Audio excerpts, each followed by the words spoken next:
Okay, welcome back everybody. Today we're going to talk about factors that influence tourism. So any sort of factor that makes somebody decide to or decide not to visit a destination. There are 6 different types of factors that people might consider when they're choosing a tourist destination. The first that they think about is economic factors, so of course that's to do with money and financial issues. There's also technological factors that can help influence people's decision, demographic factors, cultural factors, political factors, and individual perceptions of the destination. So the first thing that people consider when they're making a decision about where they're going to go on holiday are the economic factors. So unfortunately for many of us, costs of certain holidays can act as a barrier. So if it weren't for economic factors, we would all be staying in a place like this, which is the Four Seasons in Bora Bora, but unfortunately it costs $1,517.52 a night to stay here. So obviously, money is a consideration when we are choosing a place to stay for our holidays. So unfortunately, cost is something that we always have to consider when we're choosing a holiday destination. And it is cost that actually may turn away or draw more tourists. So if we all had unlimited money, obviously we might be staying at places like the resort in Bora Bora, but because that's not a realistic cost for many people choose to stay at places like this. Now this is a place in Thailand, it's called the Mercure Patong, and it costs $77.26 a night. Now you mightn't get the same experience as you do at the Four Seasons in Bora Bora, but it's a much more affordable option. So therefore, that economic factor of how much it costs has will make the decision as to where people stay for many people. Now, another economic factor that needs to be considered when thinking about how people choose their holidays is economic prosperity, and it can encourage people to take more trips. So if somebody lives in a country that is economically prosperous at the time, it can encourage them to take more trips. So for example, due to the global financial crisis, Australia has actually come out quite well, and our dollar is worth a lot more than it used to be. As you can see, it's been well over $1.05 at some stages, but even still well over $1 for a long time here in Australia. That has encouraged people to travel overseas because we can get more bang for our buck. However, on the flip side of that, it's actually discourage some people to travel to Australia because people from other countries can't get as much bang for their buck for their money because our money is worth so much. So it has discouraged people from coming to Australia, but in turn it has encouraged Australian people to travel more outside of Australia. Another factor that influences people's decision to travel to certain places are technological factors. So we've already discussed in previous videos that methods of transport make that decision for people. So obviously with the improvements in air travel, that has obviously made many more destinations more accessible for people. Another technological factor that people consider are the tourist facilities in the destination country.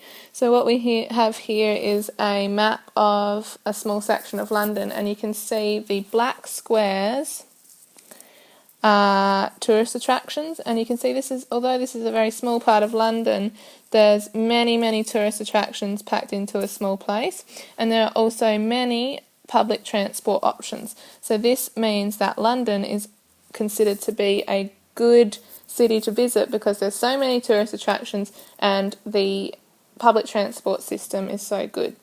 Some countries don't have that, and therefore that might influence people's decision to not travel there or to travel somewhere else instead. Another factor that has influenced people's ability to travel is the developments in information technology with particular internet bookings. So you have sites like this called expedia.com.au where you can basically book a hotel in any city in the world. So for those of you who did want to go visit the Four Seasons in Bora Bora, you can book that immediately and stay there tomorrow. So that has definitely influenced people's decisions and ability to travel. They no longer have to go through a travel agent. They can sit on their computer at home and book immediately anywhere that they want to stay in the world. Another factor that influences tourism are demographic factors. Now, demography, which is the characteristics and background of countries' population, is something that needs to be considered when thinking how much a particular country might travel. So if you look at the characteristics of a particular country, then you will be able to see patterns in why they travel and where they travel. So some things that might influence that are the number of women in the workforce, the number of single adults, the marriage age, the childbirth age. All these things influence where and when people can travel. So what we've got here on the screen now is the 2006 census, and this shows the breakdown of Australian age groups. Now you can see that Australia, the group that we have the most of are females and males aged 20 to 24. Now this group often travels a lot because they don't usually have children yet. They don't really have a stable career yet. They're probably still studying. They've just come out of high school. And that influences when and where these groups travel. If you were to have a country that was slightly older, in that they had most of their population in this bracket, you will probably find that they would not be doing as much international travel because these people would be married with families, making international travel much more difficult. Another factor that people consider when choosing a tourist destination are cultural factors. So ancient and unique cultures can draw people like a magnet. So many people want to visit Egypt. Many people visit China because they are ancient civilizations that draw people. Also unique attractions draw people. So this here is the lineup for the Louvre in Paris. Okay, it has one of the world's biggest collections of art, and that draws people to choose Paris as a tourist destination. Another factor that influences people's decision when they're choosing a place to travel are political factors. So people, of course, tend to avoid areas of political unrest. When we see scenes like this happening on the news, that definitely reduces the likelihood that people are going to visit this place as a tourist attraction. So if a region is politically stable, it increases the number of tourists. So places like Australia, the United Kingdom, many European nations are considered to be politically stable, so it increases the number of tourists. So alternatively, reports of terrorism or high crime or civil unrest can lead people away from choosing a particular destination. So there's a website called smarttraveller.gov.au. It's run by the Australian government, and it gives a travel rating for each country in the world. So obviously Syria is having some civil unrest problems at the moment. They're having a civil war, and so Syria's rating is do not travel. Okay, you can also have reconsider your need to travel, exercise normal safety precautions, exercise high degree of caution. So these sort of websites, this particular one is run by the Australian government, provide information about political factors that might change people's mind or help influence the decision as to where they're going to choose to travel. The last factor that influences tourism is an individual's perception of the destination in which they are considering. So the first thing that people consider are their individual ideas and experience. So everybody has an individual idea of what a particular country might be like. Some people might see Australia as a gorgeous beach destination where they're going to go to suntan, learn to surf, go shopping. Alternatively, some people might see Australia as a desert full of deadly creatures such as scorpions, snakes and killer kangaroos. So that individual idea of what a place is going to be like will influence your decision to travel there. Alternatively, people who have already been to a certain destination might have had an experience that influenced their decision to travel there. So I have been to China. My dad used to live there, and while I was in China, I got really sick with a chest infection. I got food poisoning, and it was winter and I was freezing cold the whole time. That is obviously going to influence my decision as to whether I'm going to return to China or not. On the flip side, my parents go back to China nearly every year because they just love China, they love the culture. So our individual experiences have helped make our decision whether we're going to travel there again or whether we're going to choose somewhere else the next time. Something that helps shape our perception of a particular destination is exposure to marketing. So most countries spend a lot of money on marketing, and although we don't see our own marketing usually, Australia actually spends a lot of money on international marketing campaigns. So this video that I'm about to show you is one of Australia's famous marketing campaigns of recent years. It was called So Where the Bloody Hell Are You? And although some people took a lot of offence to the use of the word bloody, because apparently that's a swear word elsewhere in the world, this campaign was very highly successful in bringing tourists here to Australia.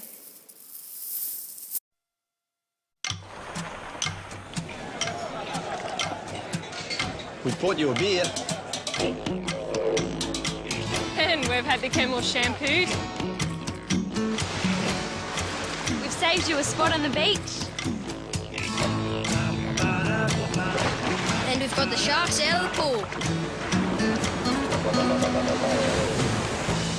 We got the ruse off the green. And Bill's on his way down to open the front gate.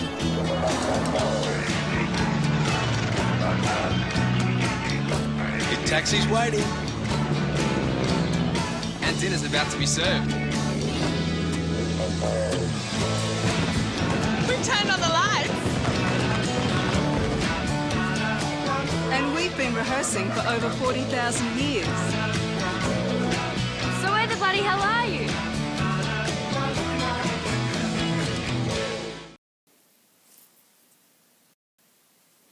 So aside from marketing and individual ideas and experience, there are some other factors that influence people's perception of a destination. So one of the world's biggest events, of course, is the Olympic Games. Now, any country that hosts the Olympic Games is obviously going to see a large influx of tourists because the Olympic Games brings people to certain destinations. On a smaller scale, we see the same thing in Australia with particular events such as the Adelaide Fringe in Adelaide, particular concerts, many different festivals.